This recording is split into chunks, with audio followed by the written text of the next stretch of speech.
এক আলিফ মদের পরে ওয়াকফের অবস্থায় সাকিন হলে সেখানে 3 আলিফ টেনে পড়তে হবে।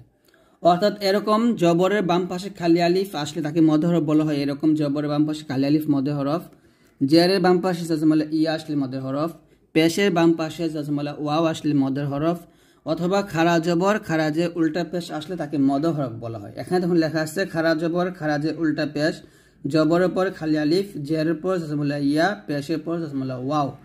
তো এরকম যদি মদ হরফ আসে এবং মদ হরফের পরে হরফটা কি আসবে, নুন পেশ নু বা নুন দুই পেশ নুন, নুন জের নি বা নুন দুই জের নিন, দুই পেশ কিংবা দুই জের আসতে পারে, অথবা এক জবর এক জের এক পেশ আসতে পারে। তো এরকম মদ হরফের পরে হরফে যদি এরকম হয় যে এক জবর এক জের এক পেশ কিংবা দুই জের কিংবা দুই পেশ আসছে, তো মদ হরফের পরে হরফে যদি আমরা ওয়াকফ ধরি তাহলে এই নুন পেশ নুটা কি হয়ে যাবে, সাকিন হয়ে যাবে। এখানে আছে লাহুর রহমানু, যদি আমরা এখানে ওয়াকফ ধরে পড়ি তাহলে পড়তে হবে লাহুর রহমান। এক্ষেত্রে 3 আলিফ টান হবে, অর্থাৎ মাতে আমরা 3 আলিফ টান দিয়ে এই নুনটাকে সাকিন করব। মাতে কত আলিফ টান হবে, 3 আলিফ। 3 আলিফ টান দিয়ে আমরা নুনটাকে সাকিন করব, এটাকে বলা হবে মধ্যে আরজি। তাহলে আমার সাথে আবার পড়েন লাহুর রহমান,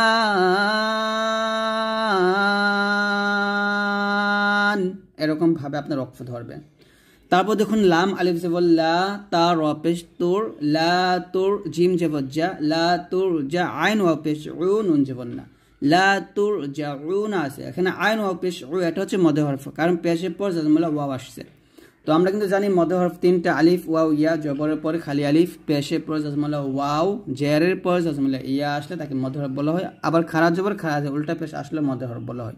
তো এরকম মধ্যে হরফের পরের হরফ যদি আমরা ওয়াকফ ধরি সেই পরের হরফটা সাকিন হয়ে যাবে, কিন্তু মধ্যের হরফের 3 আলিফ টান দিয়ে পরের হরফটা সাকিন করতে হবে।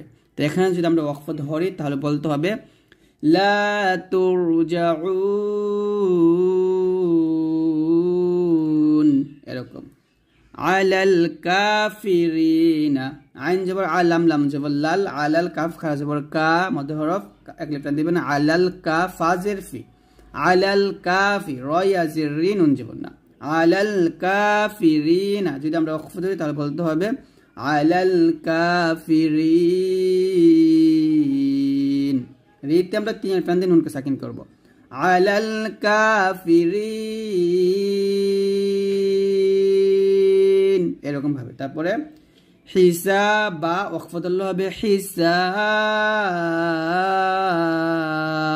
এখানে বাটা কলকল হবে, কারণ ওয়াকফের অবস্থায় কফ ত বা জিম দাল এই 5টা হরফ আসলে সেখানে ওয়াকফ ধরলে সেখানে অবশ্যই কলকল করতে হয়। তাহলে এখানে ওয়াকফ ধরলে এরকম পড়ব, সাথে আমরা 3 টান দিয়ে বাকি ধরবো, তারপর বা থেকে কলকল করবো হিসাব